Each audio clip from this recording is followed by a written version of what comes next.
شو يا الشمال جاوبتوتا إيسام شو كيسوما أدى أسني كبني يا تاجرة الدنيا لا تربي سان هاي بيت إيسام شو هر استوديو إساتي به كيسوما قدا سميتو أفغر مقالة ديمات نجرا كيسوما كينيا هر إنو كيسوما كبجا قدا كابو كيسوما أدى أسني كبني يا تاجرة إسن الراكن يجمو هنجت أمور سجنتا كينيا نوجين تروقف كيسوما كينا أما مقالة آداما جه نوعي أرجما كيسوما كينيا نسمنا إنو أكتر يموتو كما والمالال تنتا ترتجاري سنفاتو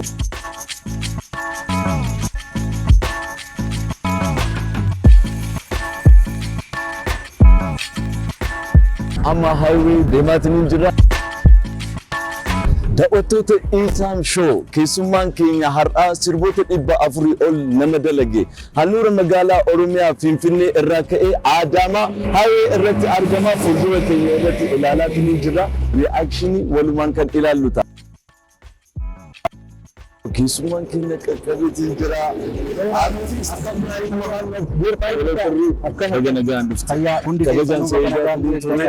Welcome. Ulfada kabaja kabanyi sinratu. Amin amin. Arra kopi addatin studio dabanetini sisemata arra. Tawqattoota Iisaam Shoo handhuura magaalaa Oromiyaa Finfinnee irraa waamicha keenya kabajee aartistiin keenya jaalatamaa fi kabajamaa Ibroo Tirrii yookaan immoo Ibrahim Muhammad biyyoo jaalalaa sulula qinxaamoo magaalaa Adaamaatti haala owaadhaan baanee simanneetiin jira. Har'a istiidiyoon alatti turtii miidhagaa akkasumas ammoo sarpiraayizii addaa isaa qopheessineetiin jira. inni quba hin qabu bodeerratti kan waliin ilaallu ta'a hanga xumuraatti nufaana turan afeera keenya kabajaa fi jaalalaan guutame waanu fihi malee hin bareedani daawwattoota keenya artistii keenya jaalatamaa fi kabajamaa artist Ibrahim Muhammad yookiin ammoo maqaa qeenxee isaan Ibroo Tirrii simanneetiin jirra Adama galeetiin jira Ibroon irra deebiidhaan waamicha keenya kabajee Finfinnee irraa hanga asitti baga nagaan dhufte Iisaam Shoo yeroo jalqabaa fi istiidiyoo bahee keessummaa kan simate gara mana rifeensaa fi meekaappii deemnee achitti sirreeffannee sanbooda ammootu sarpiraayizii addaa ati quba hin qabne siif qopheessineetiin jirra ati dhaloota kanaaf waan hedduu hojjetteetiin jirta nu boonsiteetiin jirta sirboota 400 ol uummata biratti hawaasa biratti Oromoo biratti miti guutuu Itoophiyaa biratti sirboota jaalataman gumaachiteetiin jirta gumaacha ati gumaachite saniif ammootu galanni waan siif maluuf si kabajuu waan qabnuuf dhaloonni kun dhaloota dura jiru kabajuu kan qabu eegadoo booda osoo hin taane lubbuun osoo jiru akka ta'e barsiisuu fi hubachiisuu waan barbaadeef Iisaam Shoo har'a kabaja siif qabu mul'isuudhaaf istiidiyoo baheetiin kasimate Ibroo bee waa jedhu galatoomaa kan waan obboleessi keenya nu qopheessanis hin beeku akkanumatti akkuma nama kootu minaan jedhe asgeetu manatti ni jirame walumaan laalla ummata ko waan ofihi malee hin bareedani eeyyen obsinee jennaan maalmisee jaabanee wal jabeeffana eeyyen waan ofihi malee hin bareedani waan ofihi malee hin bareedani eeyyen obsinee jennaan maalmisee obsumaan irraa aanna eeyyen daawwattoota Iisaam Shoo keessummaa keenya har'aa simanneetiin jirra gara mana rifeensaa deemaatiin jirra hanga xumuraatti nufaana tura.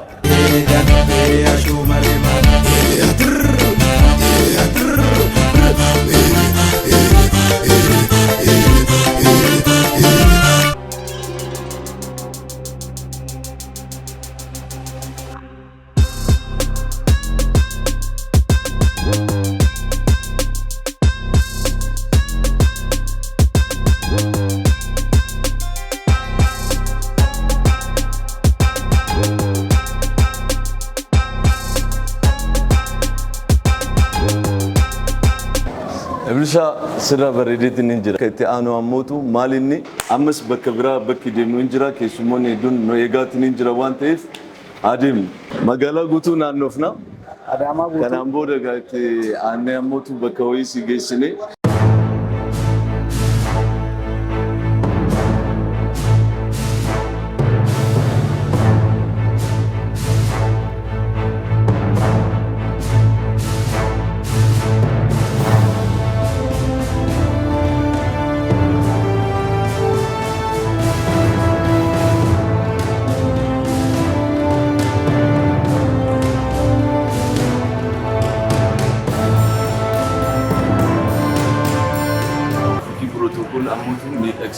gara surprise kennaa.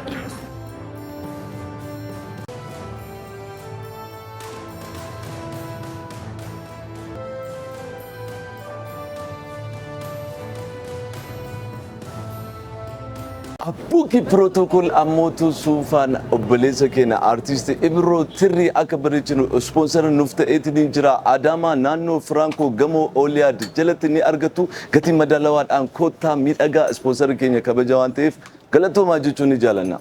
Eduli sirbaa fulga'ee sirbe darraa yomba'ee.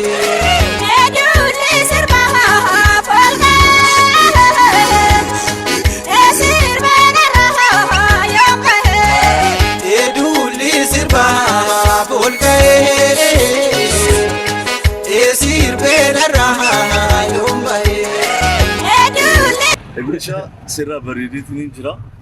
Amma magaalaa Adaamaa biyyoo jaalala lafa Rift Valley sulula Qinxaamoo sirriitti si daawwachiisnee jira jenneetiin ni yaadna.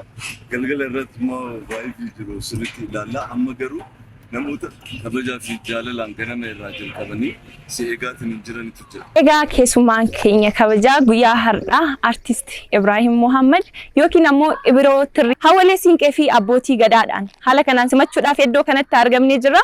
Keessummaan keenya dhufee nu bira gahee jira. Haala ho'aa ta'een bifa kanaan bareennee isaan eegaa jira. Isaan bira deemnee ammootu waan ta'u walumaan ilaalla. Akkuma isin yaanillee quba hin qabu. Daayiriktaratu quba qaba. Maaltu achi jira kan jedhu ammootu walumaan ilaallaa jechuudha. Ammas nufaana turaa sirbi yeroo jalqabaati hojjette maal jedha? Sirboonni hedduudha. Yaa baay'inaan Ibroon kan hojjetu sirba Arsiiti. Sirba Baalee illee hin jira. Baalee Arsii aadaa Tuulamaa Shawaa. Shawaallee ni hojjette. Parsantii 75 shawaadha kan hojjetu. Shawaadha. Dhugaa? Namoonni hedduu garuu sirba Arsii fi sirba Baalee si beekan. Tirriin ana bira barbaadama. Baalee ana bira barbaadama. Tirriin akkuma oomishamaa jiru. Akkasuma kan Tuulamaanis ragaa Daarabbisaa Shogotee kan jedhamu hunda isaa jechuudha. Jimma Shaggooyyee. Sirba ni hojjetin sirba aadaa Gujii qofa. Sirba aadaa Gujii qofa kan hojjetin kaafan hunda hojjettiitiin hin jirtu. Oh, baay'ee namatti tola. Sirbi Khadija waliin hojjettan. Khadija ji eeduu hullee sirba folga'ee. Sirbee darraa yomba'ee burqituu. Sirbee darraa yomba'ee. Simbaha okoholo harre emire okoholo haye. Wow, baay'ee namatti tola. Ammas waggaa meeqa ta'eera sirbi kun? Akka lakkoofsa Itoophiyaatti 2003 bahe. 2003 albaa bakka waggaa 14 jechuu. Maanatti goote botuuna keessa yaambara bulbuleetiyyoo. Maanatti goote botuuna keessa nyaata dhugaatii dadhaabee yaambara bulbuleetiyyoo. Nyaata dhugaatii dadhaabee. Sirba amma garuu torbee 2 kana keessa ba'an keessa ka Lion of Judah wada Lion of Gada. Dureessa arjaadha Oromoon annanii harki keenya lachuu annanii harki keenya lachuu annanii harki keenya lachuu itti seenni gadaa bobbachuu. Garuu maal jechuudha amma ka Lion of Judah wada Lion of Gadaan hiikaan isaa maalinni? Gara seera keenyaatti deebi'uudha. Seeronni biyyoota biraatitti gadaa irratti gadaa fudhataniiti nuun ammoo gadaa irraa nutti sanii gadaan nuti mataadha mataa harkaa qabna mataan bakka yoo deebi'ee jedhe addunyaan ni sirroon. Sanbooda ammootu albama afaan Oromoo gaddifame keessa albama artist Israa'el Bashaadee irratti sirba Arsii bareedaa hojjetteetiin hin jirta. Arsiitti baay'ee jaallatameetiin hin jira. Sirbee bareedaa seenaa waliin wal qabateeti. Sirba jaalalaa qofaa miti.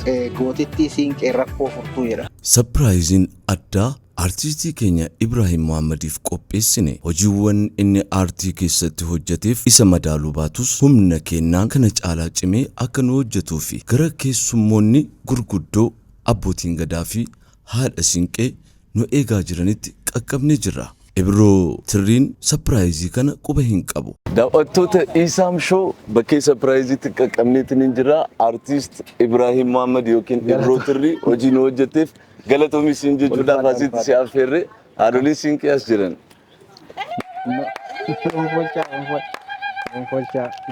Akkam jirtan nagaa jirtan akkam fayyaa jirtan Galatooma furdaa jirtan galatooma jiraadha.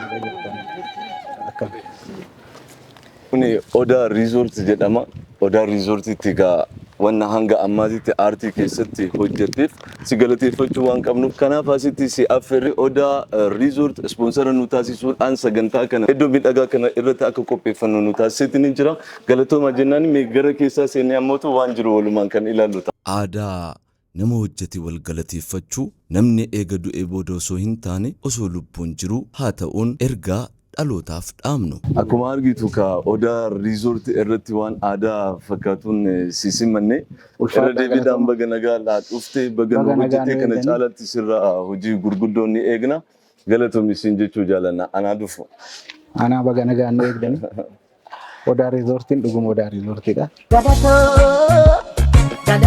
Nuti dhaloota ammaati. Dhaloonni ammaa ammootu aadaa, duudhaa, sirna, seenaa wal galateeffachuu kaleessa abbootiin keenya isin nu barsiistan du'uu hin qabu. Ilmi namaa biyyaaf hojjete, sabaaf hojjete, ummataaf hojjete osoo lubbuun jiru galateeffatamuu qaba jenneetiniin Isaam Show istiidiyoo baheetiniin sagantaa akkanatti bareedu qopheesse sirnicha ammootu isinitti kennannaa. Artiist Ibrahim Muhammad yookiin Ibroo Tirrii sirboota 400 ol hojjeteera. Sirboota Shawaa, sirboota Wallaggaa, sirboota Arsii, sirboota Baalee kan hin wajjanne hin jiru. Innis ni weellisa weedaloo fi walaloo artistoota hangafoo hedduudhaaf kenneetiin hin jira.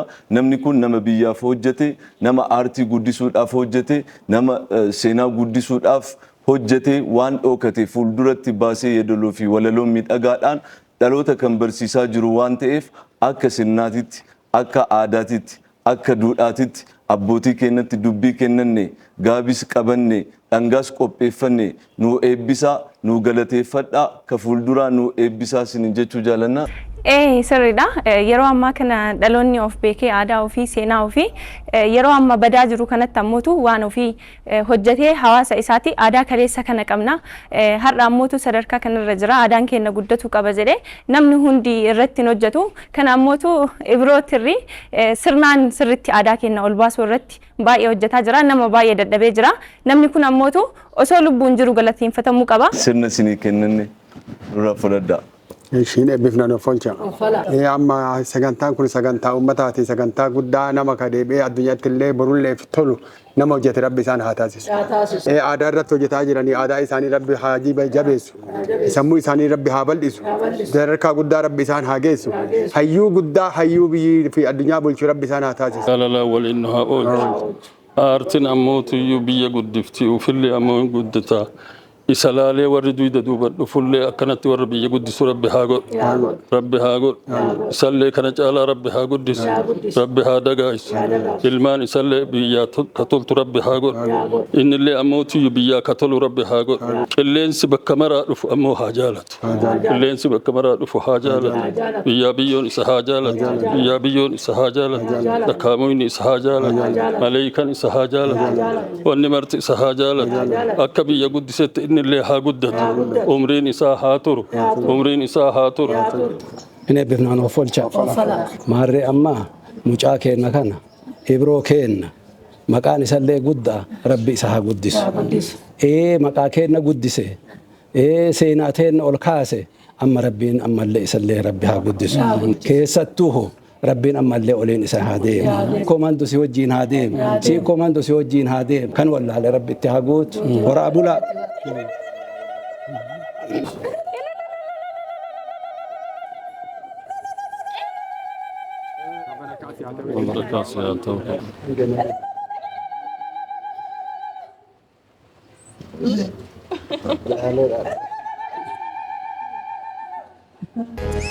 Eduli sirba fulgaye sirbe darra lumbaye Eduli sirba fulgaye sirbe darra biratti argitan kana. Baay'ee baay'ee nullee gammanneeti nullee nu gammachiiseera. Akka funyaan gabaabatee miti.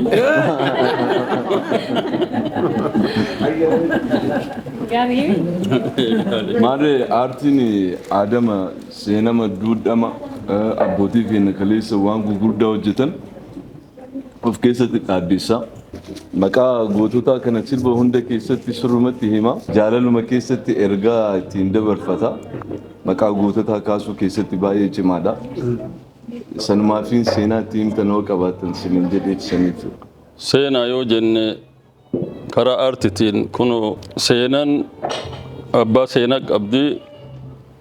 Seenaa warra seenaa barreessitu ammoo isa santu karaa saniin seenaa biyyaa lafa kaayaa. Kalammeessuu jechuudha. Ka isaan barreessan san aartiin irraa fudhatee ammoo ibsa jechuudha. San irra yoo tarre ammoo warra bakka miidhametti seenaa duraa irratti waggaa 100 kana keessatti Oromoon bakka mara irratti finqilee har'a ammoo tuyyuu asiin gahe warra kana dura taran jechuudha. Ka akka Elemoo Qilxuufaa, ka akka Baaroo Tumsaa faa, ka akka Jeneraal Taaddasaa faa numartuu wal qixxooyne biyya keenya keessatti abbaa biyyummaa arganne haa teennu ka jedhuun qabsaa'u ture.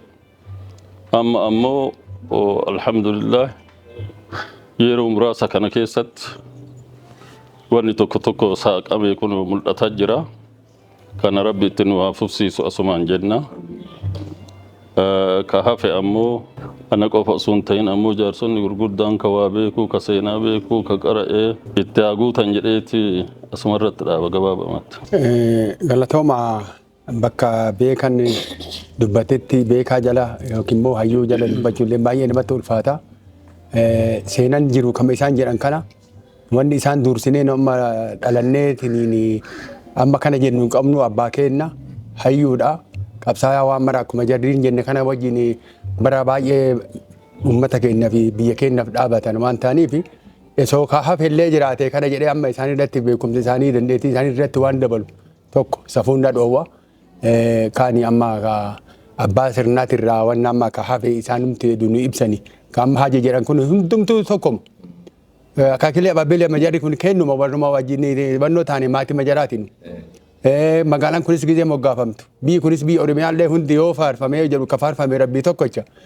Qabsootu matana afaan ofiitiif, saba ofiitiif, mirga ofiitiif, abbaa biyyummaa ofii mirkaneessuuf keessattuu haga ammaa deemee dhaloonni kun kanuma fudhatee duudhama kana fudhatee qeerroon keenya dargaggeessi keenya haga ammaa hayyuu keenya ka arraa asirratti dhiyaate kana dabalate isuma san ol kaayasaniitiin cebeessuudhaaf waan ta'eef amma beekaa kanarratti amma baay'ee wanni dabalu tokko waan hin jirreef caalmatti amma isaanirraa illee eega fudhanne booda gadi buunee hawaasa keenya diqqaa keenya guddaa keenya hundumaa walitti qabannee raawwannee waan amma asiin nu geettan kana waan akaakilee abaabilee keessarraa fudhataniitiin asitti fiddaniitiin jettan kana amaanaa amma nutti kennitan kana amaanaa isinitti kennachuuf dubnettanii amaanaa nullee fudhanne kana fuunee hawaasa keenya maatii keenyan nullee immoo deebi'ee halkanii guyyaa nu fuuldura dhaabatee akka jara saniititti isin laaluu qabna. Yaanni isallee walleen isallee akka Alii Birraa fa'aa akka Xilaahun Gasasaa fa'aa hayyoota Oromoo walliftoota keessaa jechaadha. Jaarri intana lamaanirraa wanni hafe jiraaree jedhana. Jaarri amma sabaaf salammii ka addaan hin baasin. Har'allee akka ifaatitti akka wannootitti warri mul'atu jara kanaa mitire Alii Birraa fa'aa karaa isaanii nuu qabadhu jedhaan. Karaa isaanii kallattii godhattee akka nuu baatu barbaada tanuma dhaama. Carraanaa kennameef galatoomaan ja'a. Duraan dursee Ibroo kiyya, jaalatamaa kiyya, ilma kiyya, guddaa kiyya, guddataa kiyya. Waaqni gadaa shananii si haa guddisu akka ilma kiyya naa guddistetti. Waaqni gadaa shananii si haa kabaju akka ilma kiyya naa kabajjetti. Oromtichi Oromoo kabaje kabajamaadha. Oromtichi Oromoo jaalate jaalatamaadha. Maaliif uummata Oromoo guutuuf si jaalata ammaachi. Warri kana laalu warri miidiyaa kana laalu guutuun Oromoon as keessatti of laala jechaadha. Waaqni si haa kabaju, waaqni gadaa shananii si haa kabaju. Waaqni Oromoo, waaqni Oromtichaa, waaqni Oromtitti si haa kabaju. Ulfaadhu alaamana keetiin, sa'a nama keetiin ulfina malee homtuu sin danda'in yoon kara ibroo kiyyaa deebi'u immoo jaalatamaa kiyya ulfaataa kiyya waan inni gadaa shananii ammallee jaalala irratti si haa kennu alaamanni kee sa'anamni kee nagaa haa ta'u si haa nageessu. Waa dubbachuun barbaannu ani aartii kana keessa xiqqoo hanga tokko dhaqqabeera. Waggaa 23ffaa koo jira. Waggaa 23 kana keessaa hujoonni kootis hojii beekama jijjira. Aadaa irra hojjedha. Seenaadha keessattuu Oromoon akka mataa gadaatti deebi'uu barbaadan. Oromoon walaabuutti hin dachaane ammas. Gaafa mataan gad dhaabate miilli jira. Gadaan mata deebi'uu qabdi. Dhiibbaan nuti godhaa jirru gara aartiidhaan gadaan mata deebitee walaaburraa gadi dhufee Oromoon yeroo hojoota dhiibbaa uumu hojjetaa jirra. Maaliif Oromoon akka dhaloonni karaarraa maqne waa'ee hawwataa wanni irratti hin barreessin hin jiru waan isaan asii kaasan hunda isaarra seenaa goototaas hedduutu jira. Naaf jecha darbe nuti ammoo isaarraa fudhanne. Nutis hanga jirru waan tokko lafa geenyeeti. Jijjiirama kana keessatti sirbootaan barreesse dhiibbaa ka'uun sirba akka sodaa qawwee faanatu barreesse. Galaa nagaarumsaa jechuudha. Maaliif ummataaf malee irreecha irratti sirba irreechaa irree keenya irreechi mallattoo dhaadannoo ka ta'e sirbaan barreesse jechuudha. Asaanti simee jechuudha. Waa'ee siinqee irratti waa hedduutu jira jechuudha. Abduu gadi baa'oo rabbi jedhe itti jirra. Isinis warra abboota gadaa dhaloota irratti nu hojjedhame. Dhaloota nu gadi nu hanga tokko dhaqqabanneerra dhaloota nu gadiitti irratti nu hojjedhaa isiniin jira. Isinuuf ixxan dubbii. Egaa ulfaadhaa galatoomaa sagantaan sirna dhandhammii kennaa fi uwwisaa haala bareedaa ta'ee fi abbootii gadaatiif hawwalee siinqee wajjin bifa bareedaa kanaan ibroo uwwisnee jirra. Yeroo ammaa kana ammoo aartii keessatti dadhabbii dadhaban irratti ammoo hawaasni hojiilee isaanii hojii isaan hojjetan kana akka ilaalan barbaada. Gama kanaan ammoo uummanni keenya ammoo hawaasni keenya jajjabeessuu qaba. Isinillee abbootiin gadaa hawwalee siinqee karaa keessan daandii keessan irra imalla waan ta'eef akka aadaa kaleessaa sanirraa hin cabne akka aadaa kaleessaa sanirraa hin dabne seenaa kaleessaa akka hin daganne ammoo isinillee daandii wayii nuu kaa'uu qabdanii akkasuma ammoo warra dadhabee kana ammoo hawaasni keenya akka ilaalu asumaan dhaamsa dabarsuu barbaada. Taansuudhaan sagantaan keenya hin xumuramne sirna as jiru kanatti xumurame malee intervii Ibroo wajjin istiidiyoo gara istiidiyoo deemanii itti fufa jechuudha. Nu hordofaa isin ammoo ulfaadhaa galatoomaa waan nu kabajitanii asitti argamtaniif ulfaadhaa galatoomaa nuuf bulchaa. Daawwattoota Isaam Show turtii galateeffannaa abbootii gadaa fi haadholii siinqeedhaan hoteela riizoortii Odaa irratti haala miidhagaadhaan taasisnee xumurreetiniin amma ammootu afgaaffii bareeda artistii keenya baay'ee jaallannuu fi kabajnu waliidhaan taasisuudhaaf gara istiidiyoo keenyaatitti imallaa hanga ammaatitti nu faana turtanii jirtaniitti bu'aaraa sagantaa keenya hanga xumuraatitti turaan ammas irra deebiidhaan affeerraa keenya jaalalaa fi kabajaan guutamee ammas maatii yoon ta'in maatii ta'a isin jechuu jaalannaa Ibree maal sitti dhagahame tana jecha habaan dhagahame gara istiidiyootti deemnee haasaane. Daawwattoota Isaam Show amma mootu istiidiyootti wal argina. Odaa Riizoort galatoomaa.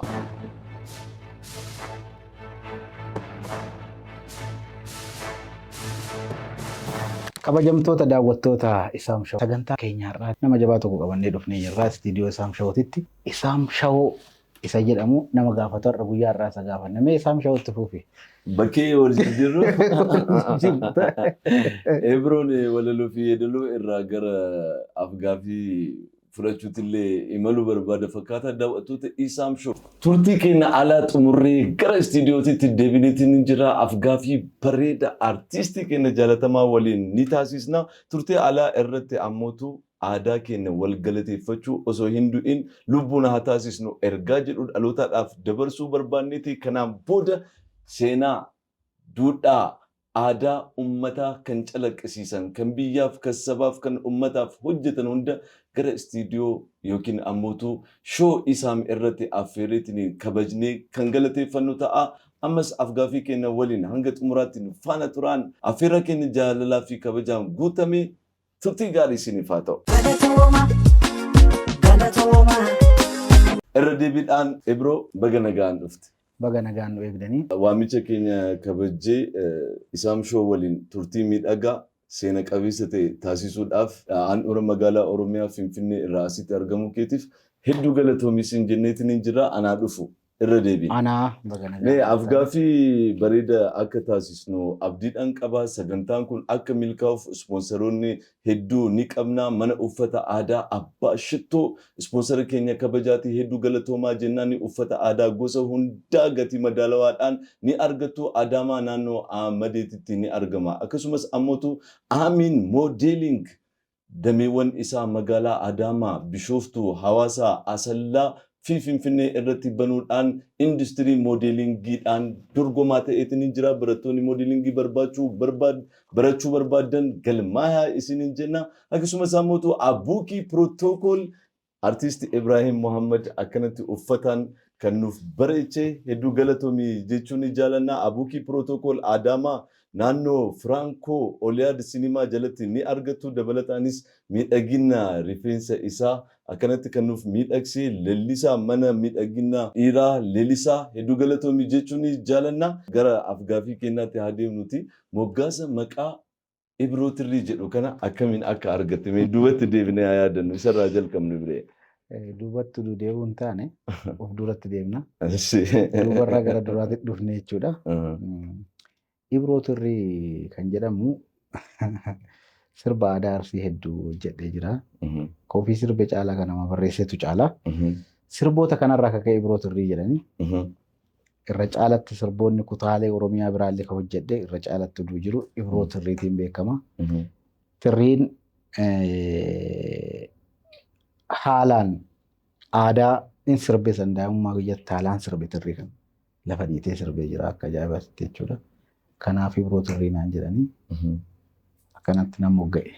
Maqaa bareedaa siif moggaasanii namoonni waan beekaniin maqaa qeenxee namaaf kennan. Mee ijoollummaa kee gara duubaa deebinee haa yaadannuti Ibroon eessatti dhalatee guddate?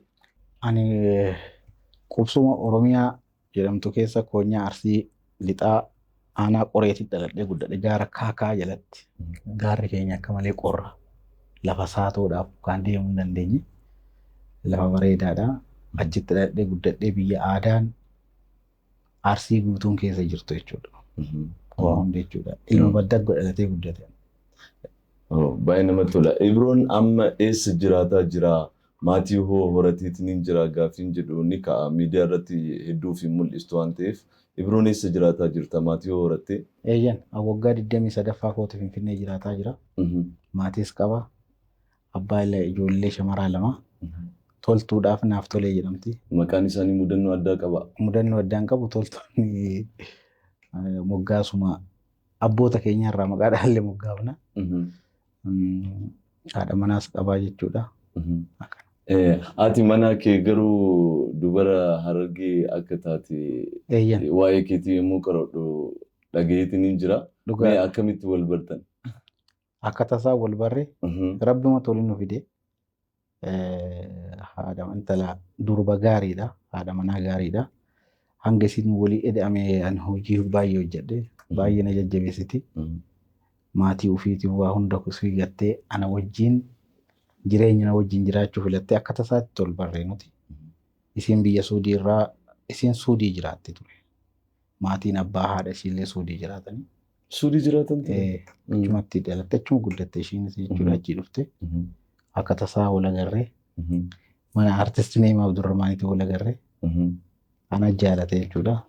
Ilsitu jaalate jalqaba. Yeroo sanitti waan tokkoyyuu hin qabu hin jaaladhee isima tiksuu ta'ee haalaan bakka. Kanaafuu jaalala dhugaadhaan walitti dhuftanii hanga ammaatti jaalalaan waliin jiraataa jirra. Baay'ee namatti tola. Ammas jaalalli keessan isin haa dabalu. Daawwattoota Isaam Shoo turtiin keenya Ibroo Tirrii waliin taasisaa jirru haala miidhagaadhaan daawwachaa akka jirtan abdii qabna. Ispoonsaroonni keenya milkaa'ina sagantaa kanaaf nu cinaa dhaabbatan hedduu galateeffachaa ergaa isaanii dhageeffannee walitti deebina. Turtii gaarii. Odaa Riizoort urjii sadiin addeenyi isaa White House fakkaata. Tajaajilli isaa addunyaa wal madaallataa hunda hammata. Siree miidhagaa, galma waltajjii, qilleensa hawwataa lafa ol ka'aa irratti argamuun nyaataa dhugaatii hunda qabna. Cidhaaf, eebbaaf, sarpiraayiziif ni filatamnaa kabajaan isin simannaa. Teessoon keenya Adaamaa buufata konkolaataa Piikook fuulduratti argamna. Odaa Riizoort ispoonsara keenya kabajaa. Mana miidhagina dhiiraa Leelisaa Adaamaa hunda guutanne mana keenya hawwataan kabaja maamilaan istaayilii barbaadaniin rifeensaa fi areeda hojjanna. Maashinoota ammayyaawaa fayyadamna. Paakeejii sadarkaan qabna. Teessoon keenya Adaamaa naannoo Firankoo gamoo Maammannuur fuulduratti argamna. Odeeffannoo dabalataaf lakkoofsa kanaan nu qunnama. Bareedina uumamaan nuuf kenname eeguun dirqama. Dhiirummaan of eeguun madaalama. Kanaaf manni miidhagina Leelisaa Adaamaa ni filatama. Sponsora Isaam Show. Protookolii Abuukii dhiiraaf gaachana miidhaginaa taanee jirra. Faashinii dhiiraa yeroo waliin adeemuun isin miidhagsina. Uffata guutuu dhiiraa Awurooppaa fi Turkii irraa galchinuun kophee miidhagina dabaluun shaamizii, qabattoo, karabaataa fi kan biroos gatii madaalawaan filannoon hunda iddoo tokko. Protookolii Abuukii barattoota eebbifamoo bara kanaaf hir'ina gatii parsantii 20 taasisuu keenya gammachuun ibsina. Carraa kanaan fayyadamaa. Lakkoofsa kanaan nu qunnama. Teessoon keenya Adaamaa Firankoo gamoo Ooliyaad jalatti argamna. Filannoon hundi nu biratti argama. Protookolii Abuukii sponsora kabajaa Isaam Show. Mana uffata aadaa Abbaa Shittoo. Uffata aadaan miidhaguuf biyya keessaa hanga biyyoota alaa filatamneerraa beekamtii goonfanneerra. Uffata aadaa dhiiraaf, dubaraaf, daa'immaniif, sirnaaf, cidhaaf, eebbaaf, qophii hundaaf aadaa miidhagina kaleessaa eeggateen diizaayiniiwwan faashinii dabalataniin hunda bakka tokko. Mana uffata aadaa Abbaa Shittoo beellama kabajuun beekamna. Ajaja baay'inaan biyya keessaa fi biyyoota alaa irraa ni fudhannaa. Aadaa keessaniin isin miidhagsina. Teessoon keenya Adaamaa naannoo Amadee gamoo Taaddasa Dabalee darbii tokkoffaa irratti nu argattu. Dabalataaf lakkoofsa kanaan nu qunnama. Mana uffata aadaa Abbaa Shittoo kennaan tollaa. Sponsora kabajaa Isaam Show. Ibroon Tirrii hojiiwwan aartii hedduu hojjeteetiin jira. Turtiin aartii waggoota meeqa si waliin lakkoofsiseetiin jira Ibroon? Haga artistiin waggaa 23 umri kee ijoollummaatitti gara aartiitti seente. Umri kee yaadatta gara aartiitti deemuu dhufte? Umriin koo gara waggaa 10 wayii ture. Amma nama waggaa 39 gara 40 deemaa jira. Kana waan ta'eef haalaan yeroo sanii reediyoo qaba.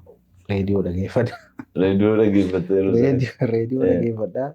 Hawusoonarsi beeksisa baasee reediyoodhaan dabarfamoo san haalaan jaaladhaa dhufee achi galee sagalee waggaa 2 obbo Siinqinaa Xilawuun Faatee obbo Amiinoon Faatee Useen Dheessaa fa leenjiin of kennan keessattuu barsiisaa koo yeroo hunda bilbilii sanarraa hin hafne Siinqinaa Xilawuun baay'ee tokko nama aarsaa na wajjin godhe yeroo nu barsiisan kana jechuudha.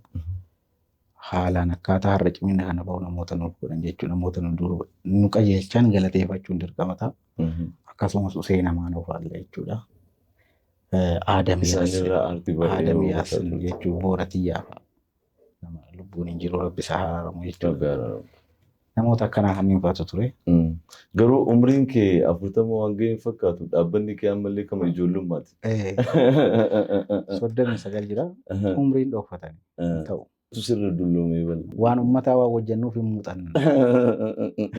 Ibroon Tirrii ni weellisaa, yeedaloo fi walaloo ni hojjeta. Mee sirbi ati yeroo jalqabaaf ofiin sirbitee fi sirbi yeedaloo fi walaloon irratti hirmaatte yaadatta? Ka ofii sirbi albama tokko guutuu qabaan. Albama guutuu? Kan jalqabaati? Kan jalqabaati. Xiqqoo istiidiyoon keessan kun ho'isaa waan jiruuf. Teempireechara Adaamaatu xiqqoo ol ka'e.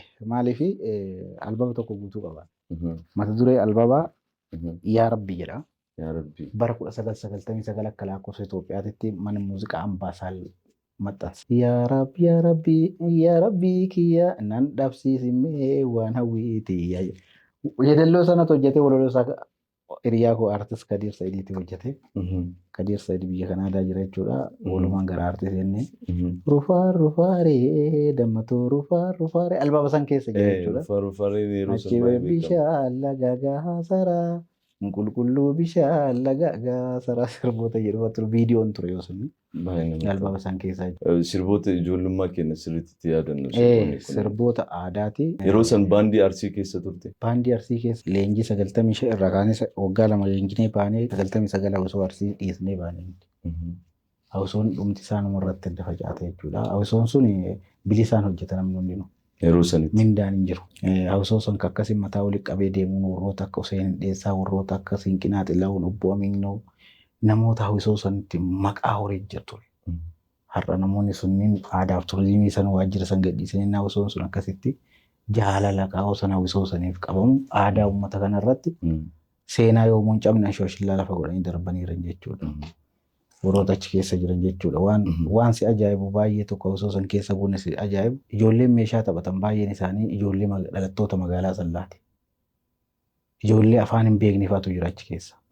Saaya hoo'ee tizzitaa maamoo fa'aa jira. Jaalala Awusoo saniif magaalaa san keessa qabamu.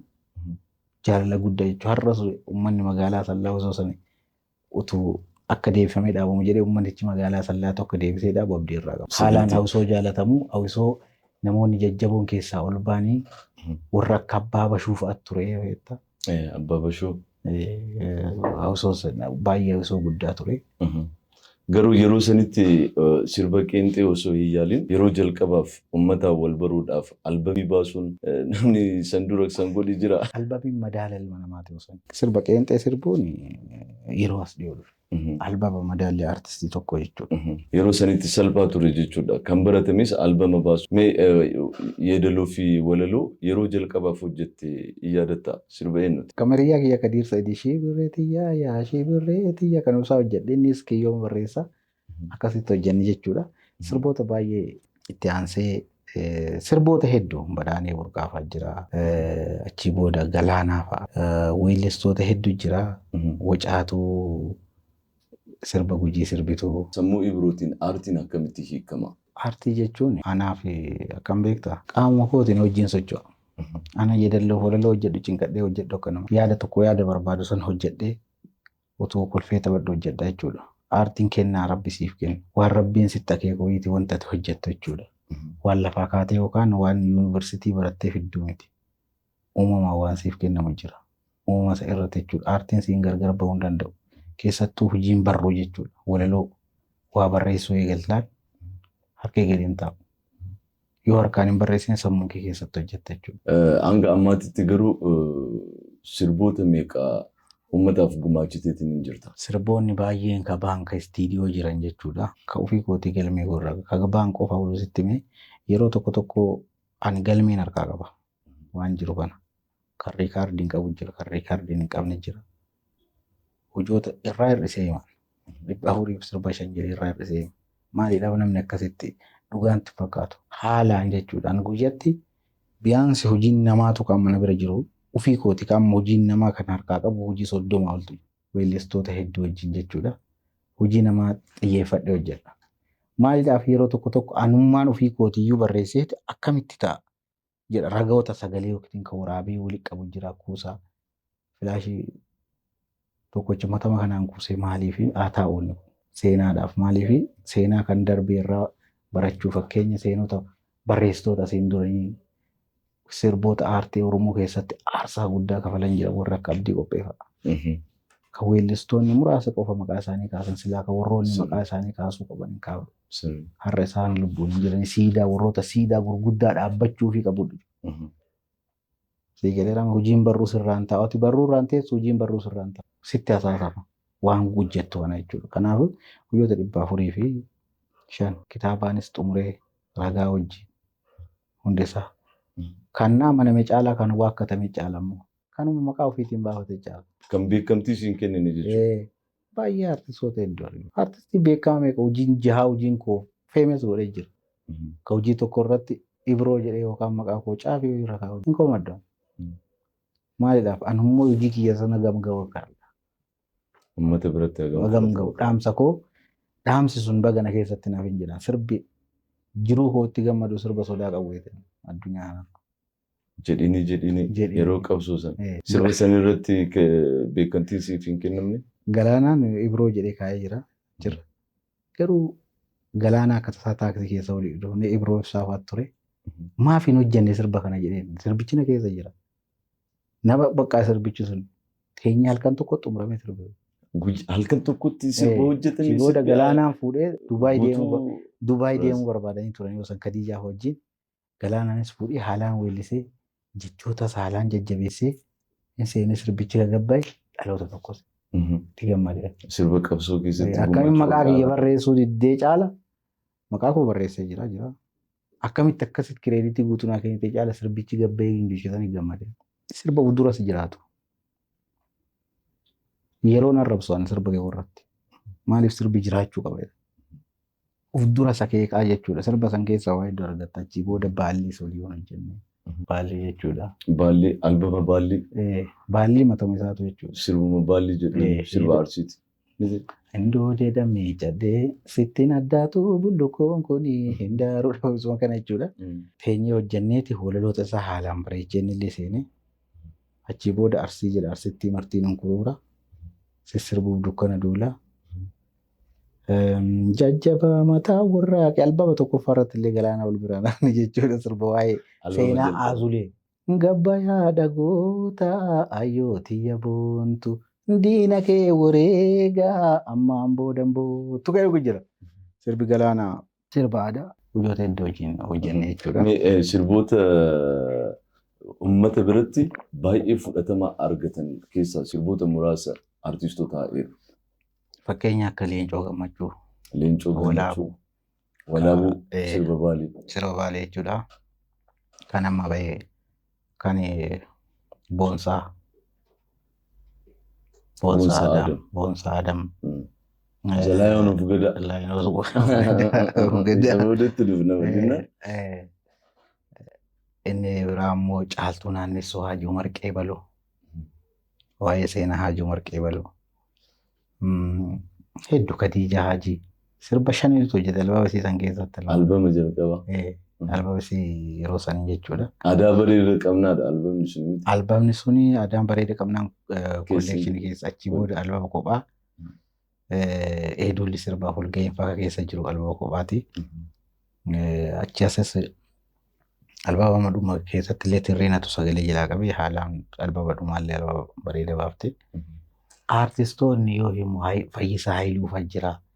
Weellistoota Shimallis Abbaabbuu. Weellistoonni hedduu Andu'aalam Gosaa. Israa'el amma dheengadda albamni isaa.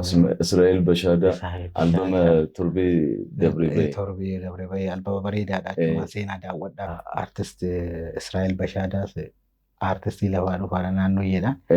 Naannooyyeedhaan jaallatama. Asuma keessa seenaa daawwadhaaf jennaan uummata keenya keessa. Albama ajaa'ibaati. Albamni gadhiise. Albama baay'ee jaallatamaadha. Sirbi Arsii ammoo sirba Nasriyaa waliin hojjenne.